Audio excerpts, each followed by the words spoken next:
Caseus, Jedi Apprentice. Chapter 9. Dravok knelt down, staring at Caseus at eye level. Caseus could feel his blood boiling. All this time, Dravok, the man he trusted, that his master trusted, was in league with these monsters. You shouldn't have come here, Caseus. If you had just stayed in the temple, you and the other Padawans would have been shipped off-world.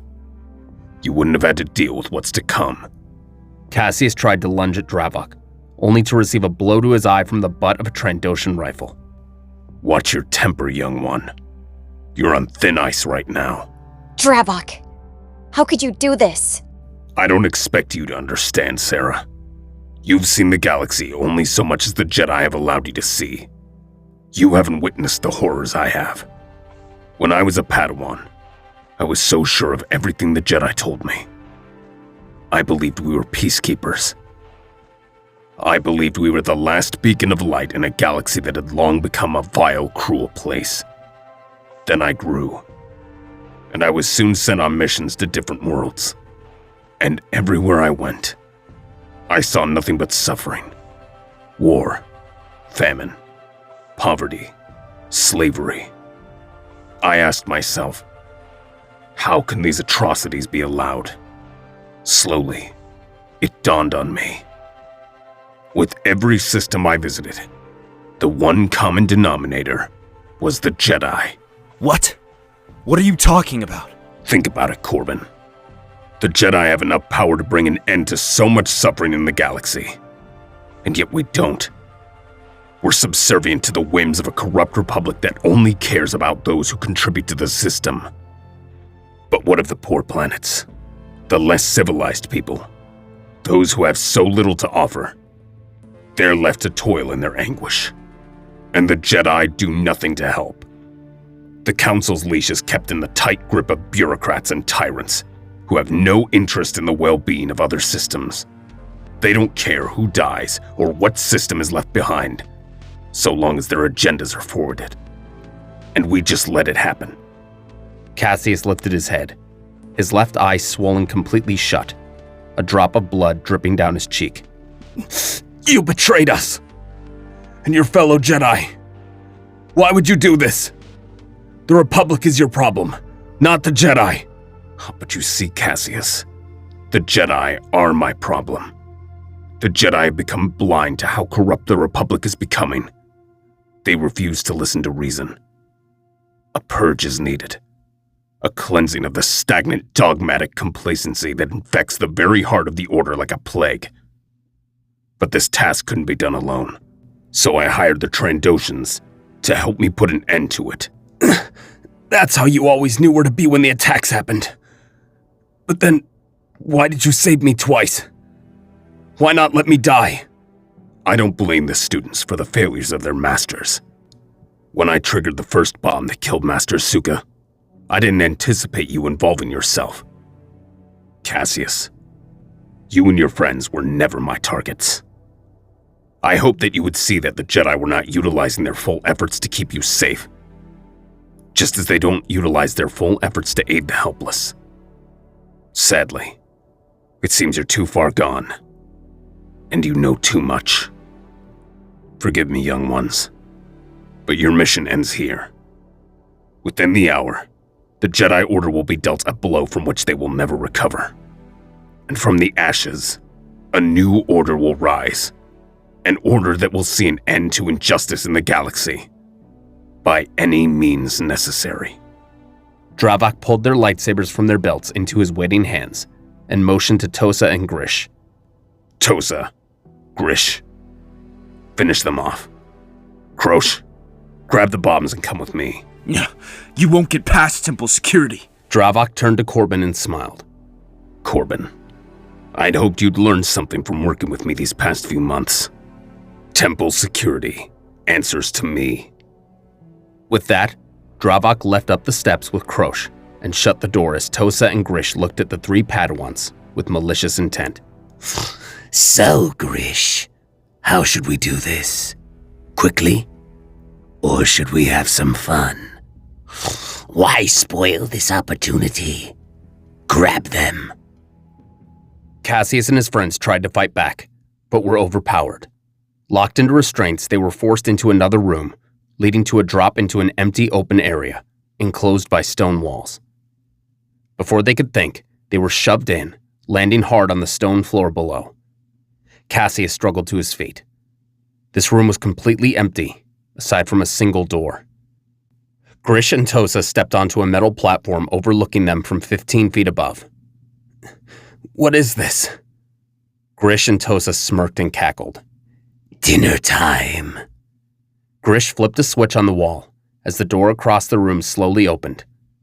Out of the shadows, they heard a vicious snarling growl, and, piercing from the dark, they saw 8 glowing red eyes.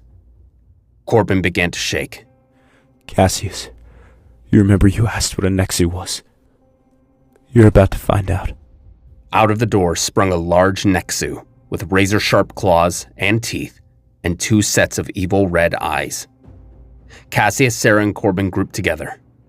The Nexu let out a spine-chilling roar as it began to slowly encircle the 3 Jedi hopefuls. Caseus couldn't see out of his left eye. His hands were shaking. He looked at Grish and Tosa, watching with great anticipation at the coming bloodbath. The Nexu charged. The Padawans jumped to different sides of the beast, who quickly changed its trajectory, charging full speed at Caseus, who leapt from the wall and over its head. He had no weapon, and his hands were restrained. He had to think quickly. The Nexu again began to charge him. Caseus dodged to his left. It was almost as if he was dodging attacks from a lightning bolt. He kept light on his feet, trying to apply his Form 3 evasiveness without a weapon. Run, Jedi. It won't do you any good. The Nexu lunged again, pushing Caseus towards the corner of the room, boxing him in. The Nexu jumped full force, going for his neck, when Corbyn jumped in, kicking the Nexu square in one of its many eyes, blinding it in one eye. The Nexu fell back briefly, screeching and shaking its head as Caseus and Corbyn moved back out of the corner. The eyes. We need to take out the eyes. Caseus nodded. "I have an idea." Caseus reached down with his cuffed hands and removed his belt, waiting for the Nexu, who growled and looked directly at the 3 of them. One of us needs to keep them distracted. I'm on it. Sarah ran forward, leaping over the Nexu, who turned towards her, reaching and trying to grab her with its claws. Caseus took the opportunity and rushed at the Nexu from behind and managed to wrap his belt through the mouth of the creature, keeping its jaws pried open. Now! Hurry! Sarah rushed forward and smashed her metal restraints into the eye of the Nexu, who bucked and threw both Jedi to their backs in a wild frenzy. Before Caseus could do anything, the Nexu was on top of him. As the Nexu lunged for his neck, Caseus shoved his arms as quickly as he could right into the jaw of the beast, who staggered and quickly rebounded, digging his claws into Caseus' chest, leaving 3 large gashes right across his torso. Caseus cried out in agony. The pain was beyond anything he'd felt. Soon, his tunic became warm from the blood oozing from his chest. The 2 Trandoshans laughed wildly.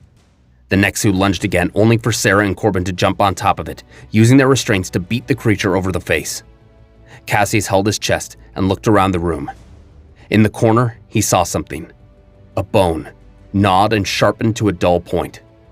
Using the force, Caseus pulled the bone to him. Corbyn was thrown off the Nexu, who sunk its fangs into his shoulder. Corbyn howled in pain as Caseus rushed forward, leaping onto the Nexu's back, stabbing its 2 remaining eyes in quick succession before again being tossed to the floor. The Nexu shook its head wildly, continuing to let out ear-piercing shrieks. Impressive. You might have blinded the Nexu, but make no mistake, it can smell each of you. You've only prolonged your agony. The Nexu stood, sniffing the air, moving towards the 3 of them. Caseus could feel his head going fuzzy. He was losing blood. Corbyn winced, his shoulder oozing red. Sarah looked around, trying desperately to think of a way to escape. Then, she looked up at the platform the Trandoshans were standing on, and she remembered her duel with Caseus that night in the training grounds. Reaching out with the force, she loosened the bolts and supports holding the platform up. It collapsed, sending Grish and Tosa tumbling down into the pit with them. Grish looked up, dazed and stunned from landing directly on his face, just in time to see the open jaws of the Nexu as they latched onto his face and head, shaking him around like a lifeless rag doll. No! Tosa aimed his rifle at Sarah. Corbyn saw this and dove in front of her, taking the blast right to his injured arm, crying out in pain as Caseus flew at Tosa in a rage, kicking him in his knee, breaking it, and grabbing the Trandoshan's rifle, holding it at his head. Caseus, no! Caseus looked at Sarah, and at Corbyn writhing in agony on the ground. Caseus looked to his left, seeing the Nexu devouring Griff. Caseus looked down at Tosa. Go on, Jedi. Kill me. Prove Dravok right. Show that you're a hypocrite. Just like the rest of your order. Caseus stood silent for a moment, before smashing the side of his rifle into Tosa's head, knocking him unconscious.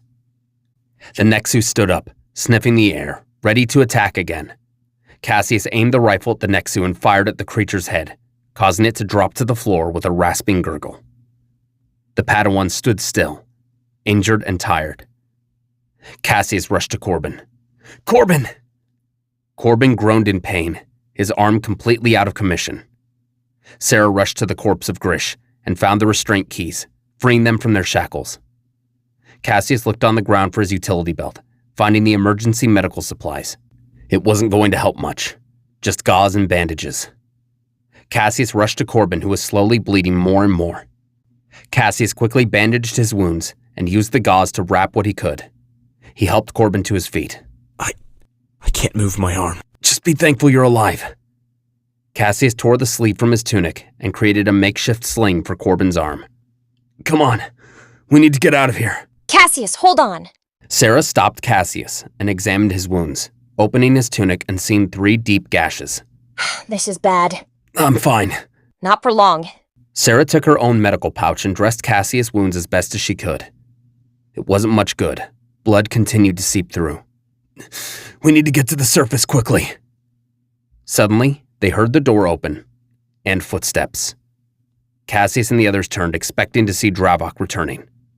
Need a hand, Jedi? It was Rondo. Rondo? Looks like you held up your end of the bargain. Not yet. There's one left. We need to get back to the upper level and stop him. 2 of Rondo's men entered with a ladder. You won't make it to the upper level in this state. Get up here. One of Rondo's men examined the wounds to Caseus and Corbyn. Sarah looked at them worried.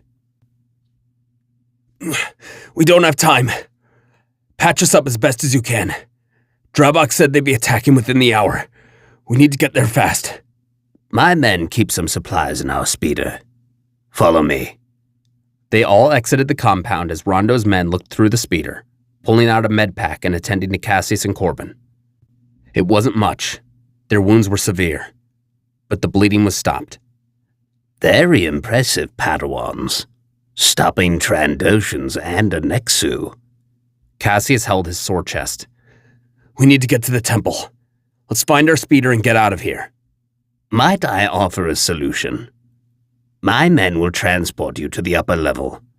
In exchange, you tell no one of this business and deal with that last Trandoshan. Caseus smiled slightly. We'll take care of it. You're doing the Republic a great service. If you say so. I see this as purely a favor for a favor. Now that the compound is raided, we can retrieve everything stolen from us. Okay. Thank you, Rondo. Just hold up your end of the deal, Jedi.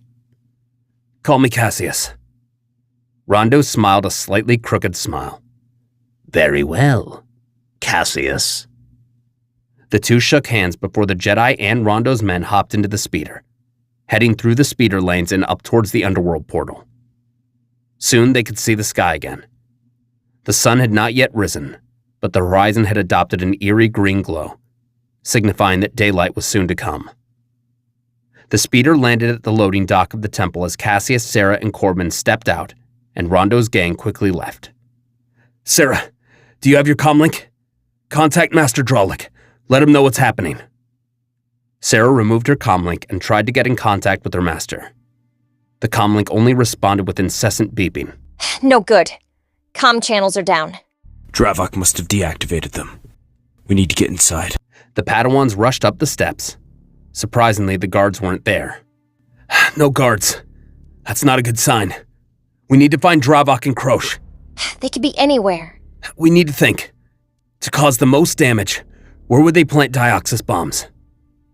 Corbyn thought for a second. Central ventilation system. It's 3 floors down. We need our weapons. Dravok has them, though. The temple has a chamber where the bodies of fallen Jedi are prepared for burial. The lightsabers of the Jedi killed yesterday might still be there. It's not far from here. Stay close. Keep to the shadows. The Padawans rushed through the corridors. There were no temple guards in sight. Something wasn't right about this. They finally reached the door to the morgue. It was locked. Now what? The control panel is on the left.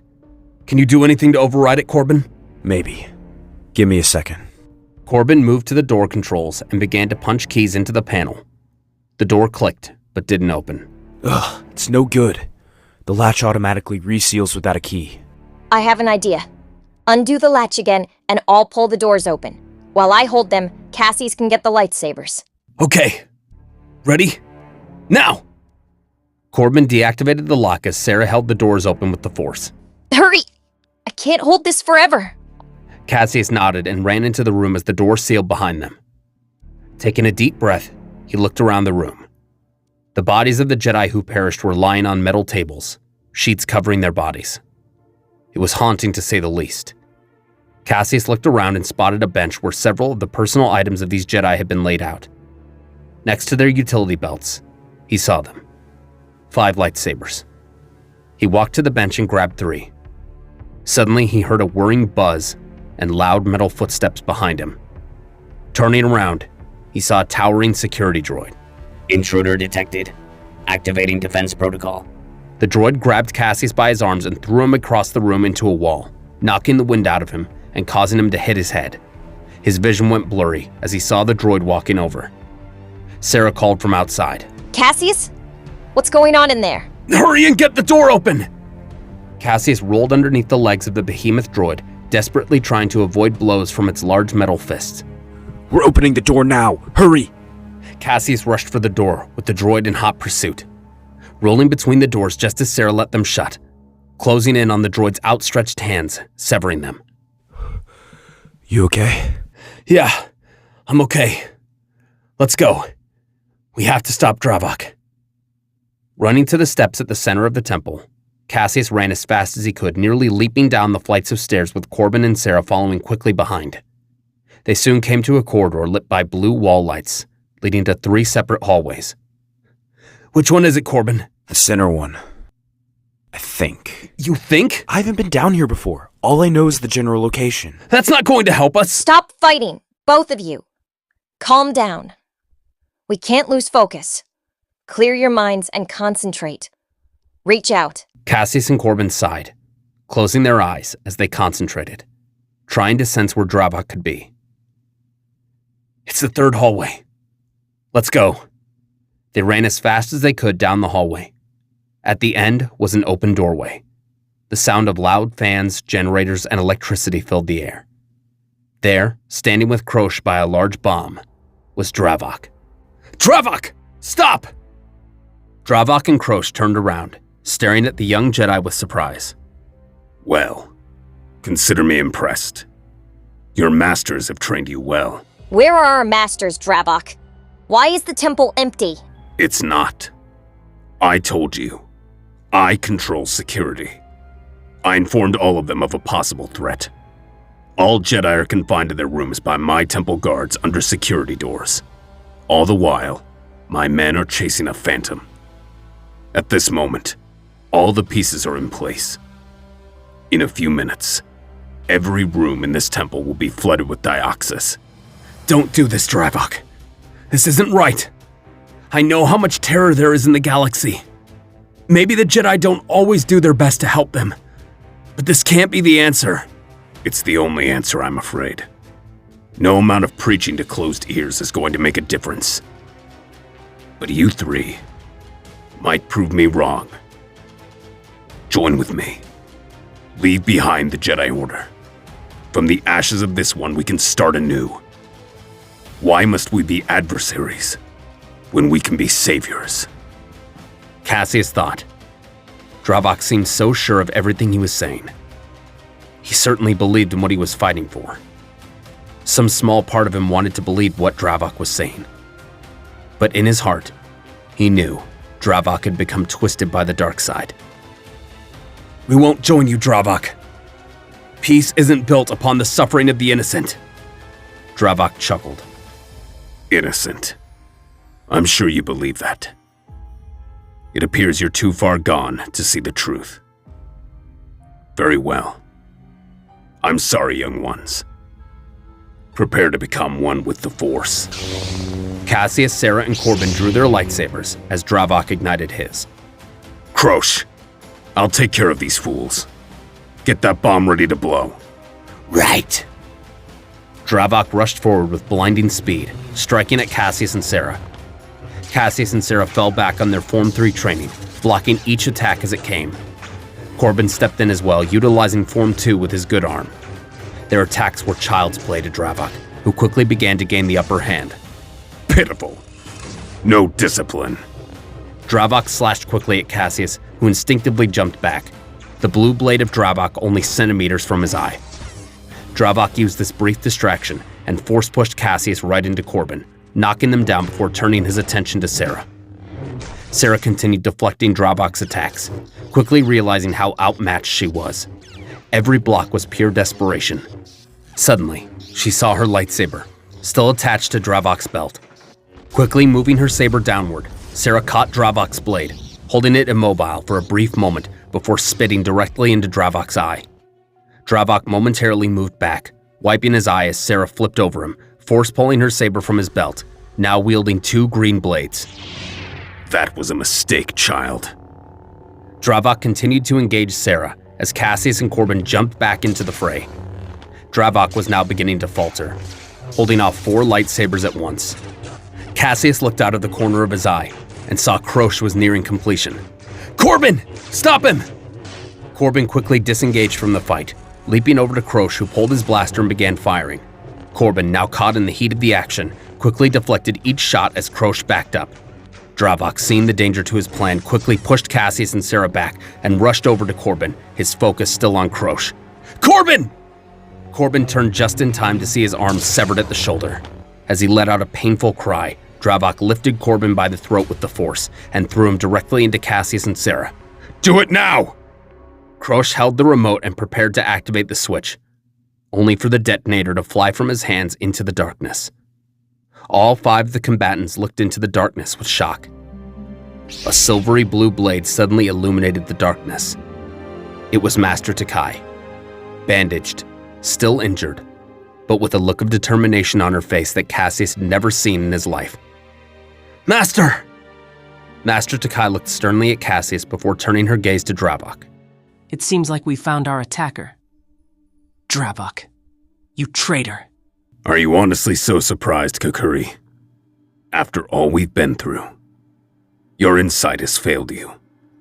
Caseus, you and Sarah get Corbyn out of here now. Master, no! That is an order, Caseus. I'll take care of Dravok. Caseus nodded and helped Sarah and Corbyn to their feet as they quickly left the room. You only prolong the inevitable, Jet. Before Krosh could finish his sentence, he found himself thrown backwards into a ventilation shaft and straight into a fast-rotating fan, ending his vile existence. Dravok looked back, shocked to see such a violent act from a Jedi like her. You really are full of surprises, Kakuri. I'd really rather not have to kill you. Your overconfidence will be your undoing, Dravok. You have nowhere to run.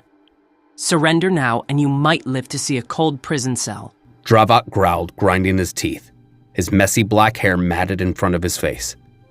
I thought you, of all people, would understand why I'm doing this. I do understand why. That's why I'm giving you the chance to surrender. You mask your desire for power under a guise of righteous rebellion. But you have no other choice. The other Jedi will soon be freed from their chambers, and you'll be arrested. You know me too well to think that I intend to go quietly. Master Takai held her lightsaber at the ready. So be it. The 2 masters engaged in fierce combat. Meanwhile, Caseus and Sarah brought Corbyn to the medical bay, setting him on a table. Sarah, go. Find the other Jedi and the guards. Let them know what's happened. I'll help Corbyn. Right. Be careful. I will. Sarah ran out of the medical bay and down the halls of the temple. Caseus rooted through the supplies and found a stim pack. This should help keep you from going into shock. Caseus injected Corbyn with the stim pack, and his breathing and heartbeat returned to normal. Caseus rushed over to the storage closet, looking for anything else he could use. In the corner of the closet, he saw a decommissioned medical service droid. Oh, please work, please work, please work. Flipping the switch on the droid's neck, Caseus watched as the droid's eyes flickered to life. Greetings. How may I be of assistance? Help my friend. He's hurt. Of course. I will get him to a back-to-tank immediately. Caseus ran over to Corbyn. I'm sorry to leave you, Corbyn, but I need to help my master. You'll be safe here. Caseus quickly fled the medical bay and ran back towards the ventilation system. Meanwhile, Master Takai was beginning to feel the effects of her injuries as she continued to duel Dravok, their fight leading them onto the maintenance catwalk over the generators. Dravok showed no signs of fatigue as he taunted the stoic Jedi. You look tired, Kakuri. All these years of meditation and inaction have made you soft. I swear, with every breath I have in my body, I will die before I let you hurt anyone else. I'll happily oblige. Dravok continued to press his attack as Master Takai was pushed on the defensive. Stepping back, nearly losing her footing over the catwalk as Dravok unleashed a mighty blow, knocking her saber out of her hand and tumbling to the end of the catwalk. Dravok stood over her, with his blade at her throat. Take solace in the fact that Caseus will not die alone. You, on the other hand. Dravok raised his blade. She's not alone! Dravok turned around just in time to see Caseus running full sprint at him, wielding his master's weapon along with his. Dravok retaliated, blocking the incoming attack and engaging Caseus. Master Takai stood up quickly, pulling Corbyn's and Caseus' lightsabers from Dravok's belt. The fight was fierce. Dravok now began to tire, jumping to higher ground with Caseus and Takai in pursuit. Soon they were fighting on a large pipe running through the temple walls. Surrender now, Dravok! Staring at both Jedi with labored breathing, Dravok looked directly into the eyes of Caseus. When the end comes, Caseus, you'll realize what drives men to such lengths. Suddenly, he angled his weapon downward, slashing a large gash into the pipe, releasing a cloud of steam. The pipe suddenly began to collapse beneath them. Caseus, jump! Caseus followed his master through the hot steam as they landed back on the catwalk. The pipe broke off and began to free fall downward. Caseus and his master reached out with the force, grabbing onto the pipe. If this thing landed on the generators, it would cause an explosion, releasing the dioxis throughout the temple. Caseus and his master held the pipe as they slowly began to tire. This was it. Caseus could feel it. Every inch of his body was searing in pain. He looked to Master Takai. Master! It's been an honor to be your student. She returned the gaze, tears of pain and frustration in her eyes. Trust in the Force, Caseus. We'll see each other soon. Suddenly, the weight of the pipe seemed lessened. Caseus and his master looked down and saw a small, green alien holding out his hand along with Sarah, Master Dralig, and several other Jedi. The pipe was slowly moved and set down safely on the floor as Caseus and Master Takai looked around. Dravok was nowhere to be seen. Luckily, the bomb was safe, and special forces from the Republic were en route to deal with it.